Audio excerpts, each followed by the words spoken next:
So cheers, welcome to the 1 o'clock show. It is Cheers. Friday, it is Cheers. 5 o'clock. Neale, welcome. Cheers. Nikki, welcome. It's the two N's today. It is, yes. Neale and Nikki. Nikki and Neale, Neale, Nikki. Lovely to be here. Guys, it's Friday, it is 6 o'clock and we're winding down from the week that was. And it's been a big week, or probably a big month for you, Neale. With Big year. Big year, yes. There's been a lot of changes happen. You've resigned from editor-in-chief at Vogue magazine, which was almost as shocking as the Logies moving to the Gold Coast. Oh, you're very flattering. How have you found the transition from print media into television? It's been a slow transition because, to be honest with you, I've been doing television now for probably 9 years. 2009 I started, so 8 years. But in all that time, I've been editing a magazine as well. Right. So I've had plenty of time to ease myself into it. And this year just felt like the right time to, move full time into TV and other projects. Yeah. Did you feel like you were giving your baby away? Yes, a little, definitely. Magazines are like that. Yeah. I mean, I was very attached to Vogue Living, just as I was very attached to Belle before that. But you have to force yourself to do it. I think that's the whole evolve. You've got to evolve as a person. Yeah. Yeah. What's been one of the biggest risks that you've taken that's paid off? I would say moving to Australia 18 years ago. Where did you move from? From the UK. Can't you tell? You can't, can you? Some people can, some people can't. No, I think you speak like a well-spoken Australian. There you go. No, I moved from London in 1999. And that was, it was a very calculated risk. I didn't sort of, I was 37 years old. I didn't turn up with a backpack on and hope for the best. Yeah. I mean, I kind of knew what I was doing. But at that stage in life, it's still quite a risk, moving to a new country and, into a new career. Yeah. And, yeah. You're a judge, you've become a judge on the block. What brings you back every year? Oh, well, they keep asking me. Yeah. That's the main That's a reason. first start. Yeah, they keep asking me to come back. Yeah. But yeah, I do love that role. I mean, that role has been very good for me. But I love each season, meeting the new contestants. And I love watching the way the series gets progressively more sophisticated. Yeah. Each year, each season. The contestants get better. The skills they've got are just incredible. And I never get bored with it. People always say to me, don't you get tired of walking into those rooms? Same old bathrooms. No, Yeah. because they never are the same old bathrooms. Yeah. Every single season, the producers bring a new twist to the show. And every single season, the contestants bring new skills and new ideas. So Do they get a lot of you hear of these contestants going in and they might be, an accountant and something else, but they produce these amazing kitchens and bathrooms. Do they get a lot of coaching from outside saying, think about this and doing this, or is it just all from their mind? It's all from them. They don't get any help whatsoever other than from the tradies who they employ on the set. There was a pretty big controversy this season on the block where one of the contestants didn't finish their master bedrooms, which Scotty Cam basically said, ship up or get out, basically. Yeah.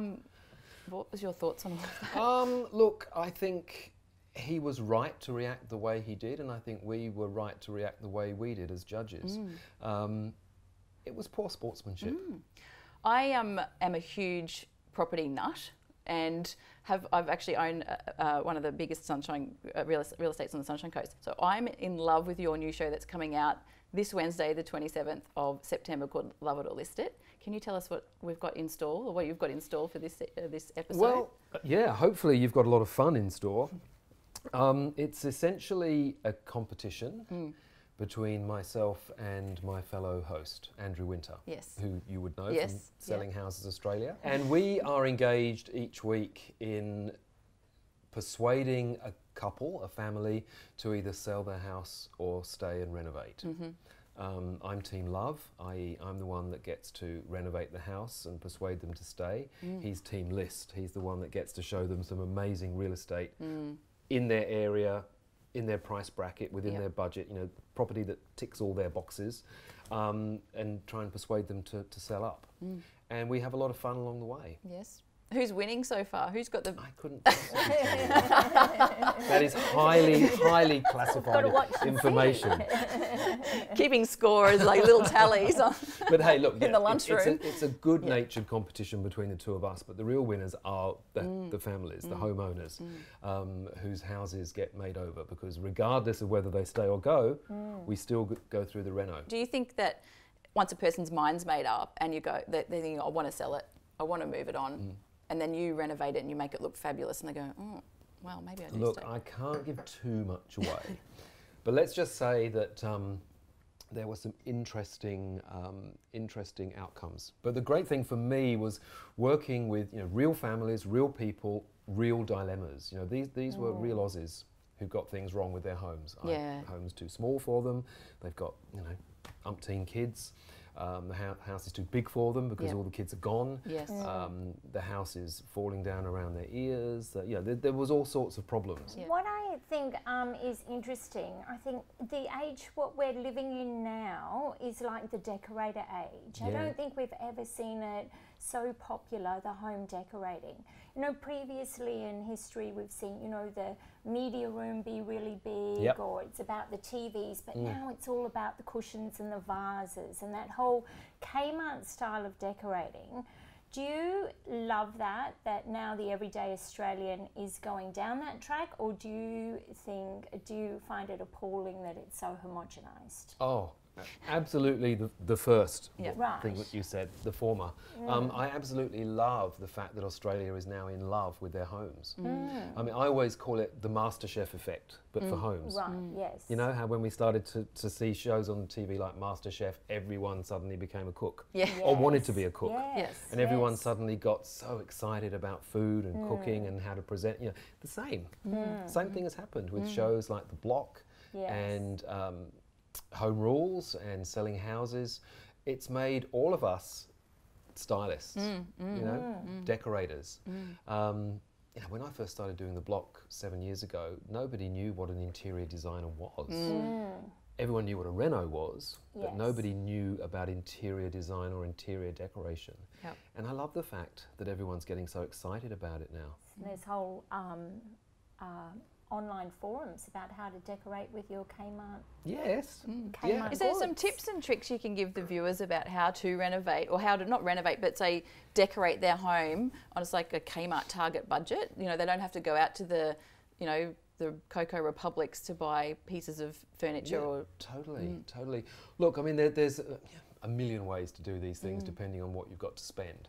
But assuming that you don't have a big reno budget and you just want to give your house a bit of a spring makeover, I mean, I always say to people, the first thing to do is look at the furniture that you've actually got, and is it all in the right place? Yep, so true. It's amazing what a difference you can make to a room by just shifting it all around. Maybe you've got the sofa in the wrong place. Maybe you've got everything shoved against the wall like this. You can make a big difference by moving furniture forward into the room and creating more space around it. Look at what you've got and what you don't need. Get rid of some of it. Declutter. That's the starting point, and that doesn't cost you a cent. But then there are other basic things you can do, like changing the rug on the floor. I always think that the rug on the floor or the carpet on the floor is actually the first thing the eye sees when you walk into a room. Oh, right. That's interesting. And so you can make a huge difference by putting a new rug down. Yep. Other thing, I mean, coat of paint is an obvious one, but wow, can that work? And people are experimenting with colour again, which is really lovely. And my advice to people is to look at the shades of grey that are around at the moment. There's a lot more than 50. I tell you, I mean, look at the really pale ones, the sort of very pale dove greys. Use those in the way that you once would have used white. And look at your art on the wall. I mean, at the moment we're going through a period where everyone wants a gallery in their home. Yes. And there's a real fashion, and I love it myself, for moving all your art and putting it all together, mixing it all up. So if you've got sort of artworks all over your home in different places, think about moving them all into one place and creating your own little gallery. Doesn't matter if they don't match. So Neale, you've got quite an impressive resume and you've obviously loved interior design. If you weren't doing interior design, if you could relive your life again, what would you do? Oh, blimey. Oh, if I could relive my life all over again, I probably would do pretty much the same thing over again. Oh, really? Yes. Yeah, because I do love what I do, and I love. How could you not when you've got to where you've got and done what you've done? Thank you. You know, I've been very lucky. I have had an amazing career. I mean, when I was at uni years and years ago, I wanted to be an actor. But I don't think at that stage in my life I had the confidence. Yep. But maybe that's something I would have liked to have followed through with. Yep. If you could go back and give your 15-year-old self some advice, what would that be? Oh, well, it would probably be tied up with that confidence thing. Yeah. I mean, as a youngster, as a kid, I was very, very shy, very introverted, and I really lacked confidence in myself. And I don't think that's unusual. I think that's a very normal thing for adolescents, for teenagers. You know, I think confidence is probably something you acquire over a lifetime. But I think I probably would have said to my young self, yeah, don't worry, you know, you'll be confident when you need it. Yep. And don't stress about everything in the way that you do. Yeah, yeah. Yeah, because I can be a bit of a stress head. Now we're going to, and this is going to, open up a big debate, which is obviously Australia is in debate over marriage equality. While we've got you on the couch, I would love to have a chat to you about that with your great shirt on. Yes, yes. Obviously, I'm a yes voter, you're a yes voter. Nikki? I am a yes voter, yeah. Why do you think people in Australia have such a problem with giving marriage equality to the LGBT community? I don't think people in Australia do have a problem. I think the government in Australia does. Is my honest answer to your question. I don't believe the Australian public really does have that much of an issue with it. And I can only hope that you know, the postal vote and the events of the next few weeks prove me right.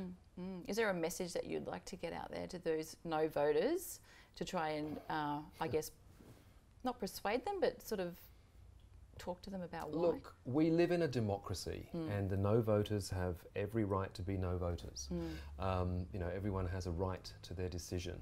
What I would say is that a lot of the case that is put forward by the no vote is based on fear, isn't it, of what it's going to turn into, and it's so diverted away from the original question is about marriage. I don't know why we're seeing ads on TV about, oh, my child's going to end up in a play about gay people. Or that my son's wearing a dress to school. Yeah. Like, it's based on fear, Nikki, you're so right. It is based on fear that is groundless about what's going to happen afterwards. And the answer is, nothing's going to happen. No. We're all going to go about our lives. How is it going to affect them? You know, you look at every single country that has embraced same-sex marriage, and as we've heard many people say, you know, the sky has not fallen. Life as we know it has not stopped. And the message that I want to put across is, live and let live, and don't be scared of the way life is going to be afterwards, because life is going to be exactly the same as it always was, only better for our community and equal. Absolutely. And you know, this is very important to me because I'm in my 50s. I came out as a gay man 35 years ago, in the very, very early 1980s, when things were very, very, very different. And I came out as a gay man at a time when not only did you not expect equality, you didn't even expect to have a great quality of life. Yes, yeah. You know, you came out as a gay man and you assumed that you were going to be marginalised for the rest of your life. But, you know, you don't choose to be a gay man or a gay woman, you are, or a transgender. You know, you are, that's the way you are. And so you have to be brave and you have to deal with it. So for me to be sitting here in 2017 at the age of 55 talking about same-sex marriage is a huge move on, because I'm of a generation that never believed I would have any sort of equality with society, let alone marriage, let alone be allowed to, you know, people would have laughed at that. I thought I was going to be an unequal citizen for the rest of my life. So this is a fairly wonderful place to be at this stage in my life, and I feel very passionate about it. Yeah, absolutely. Neale, for a man that never sits still, what's next for you? I'm sitting still. This is the longest I've sat still for a long time. Look, I have loved every minute of Making Love and All List It this year. That's taken up 6 months of my year. We're keeping our fingers very tightly crossed that there'll be a series 2, and if there is, then hopefully that will start filming early next year. I would love to do more television. I really enjoy it as a medium. That actor is coming out. It's coming out late in life. Late in life, yes. I'm the oldest. We see your neighbours next home away. I would love that. I'm the oldest newcomer in town. Maybe you go renovate Home and Away. But no, seriously, I've got so many ideas up my sleeve for other television projects. But I also don't want to lose my relationship with the printed word as well. Now, are you up for playing a little game? Ooh. Yes. How can I say no? You can't. It's Never Have I Ever. Have you heard of it? I have. Yes. I have never. You get little bats, and I'm going to ask you some questions. And there's no lying in Never Have I Ever. And if there's little stories that go along, you'll need a drink after that one, Neale. I need a drink before it. Yes. And if there's a good little story that goes along with it, we'd like to hear that too.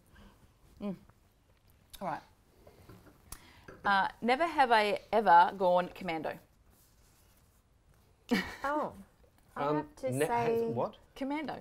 No underwear. You have? Yeah, all the time. Boys do it all the time. Have you never? No. I have. I Yes, it is. Really? Yeah. Didn't know that when we were out. Never have I ever dropped something in the toilet and used my hand to retrieve it. Yes. Probably even last week. New bathroom, bad Quite design. Recently. I've got a badly designed bathroom, and the makeup shelf is right above the toilet, and even my daughter comes in, puts the toilet seat down just in case anything drops off the shelf, because there's only one way it goes. What have you dropped in the toilet? Phone. Really? More than once in my life. I hope you've got the new iPhone 7 that's waterproof. Well, I have now, wherever it is. But no, in the past, definitely. I can't even begin to remember what I've dropped down the loo, but heaps of times. Yeah. Never have I ever Googled myself. I haven't. Never? No. What do you look for when you Google yourself, Neale? Oh, come on. Incorrect gossip. Look, of course you do. If you've got a bit of a media profile, any kind of media profile, sometimes you need to check on it, to check that people aren't saying the wrong things. So yeah, I'd be lying if I said I hadn't. Have you ever tried to have something taken off the net that's been put up about you? No. Never. Never have I ever sent a rude photo or raunchy text to the wrong person. A rude photo or... raunchy text to the wrong person. I have never. No. Neale had to think about that one. No, I have never. All right. No, never my raunchy texts have always gone to the right person. Never have I ever gotten out of a speeding ticket because you're a celebrity. No. Because I don't speed. I'm good. No, exactly. I just don't even, I can't even understand how women say, I got out of it because I flashed my boobs or anything like that. Do they say that still? Yes, they still say Good that. Lord. I'm like, what? Yeah. When they pull me up, it just does not feel there's any room for negotiation. It's like, at what point? I hate the question. I hate the question. So gullible. Do you realise that you were speeding? I'm like, yes. Well, obviously, it's why you've pulled me over. They have to ask you the question. Yeah, you're right. At what point in that conversation do you show your boob? Yeah. And then they'll go, okay. Oh, they're a nice rack. I might let you off your ticket. Yeah. It's a strange one, that one. Never have I ever stolen something. Oh, have I? I probably have out of her. Oh no, have I? Depends how we define the word stolen, really. Yes, yeah. Come on, I have never shoplifted. No, neither have I. No, absolutely not. I'll be quite. Yes. No, if we're talking about shoplifting or theft, then it's this. Anything that I could be charged for. If it's something that was just lying around and asking to be taken from a hotel room or... That's what I was thinking, then, hotel room, magazine from the hotel room. Exactly. An image on social media. Oh yes. Many times. Never have I ever snooped through my partner's phone without them knowing. I haven't done that. No? No, never I done that. don't have that Full fear. trust. Never have ever faked an injury to get out of something. Oh, An injury? I don't think I'm ever Or an doing illness. Say injury or illness. Illness. Illness, Everyone's yeah. had a sick day. Course. Everyone's had a sick day. To get out of something. Course. Yeah. Never have I ever, I always like to end on this one, never have I ever joined the Mile High Club. Oh, you didn't think about that one. I just can't even get my head around that that's a thing. Like how, like at what point would no one notice that there was two people going into the toilets anyway and that you were going to proceed to do that? And who would be waiting to use the toilet when you're exiting? I don't think I've ever used the loo on a plane without somebody waiting outside when I come out. Yes. How do you explain that one away? 50 centimetres away from the person in aisle 107, you know. Exactly, yeah. Neale, Love It or List It comes out Wednesday 27th, Foxtel Lifestyle Channel.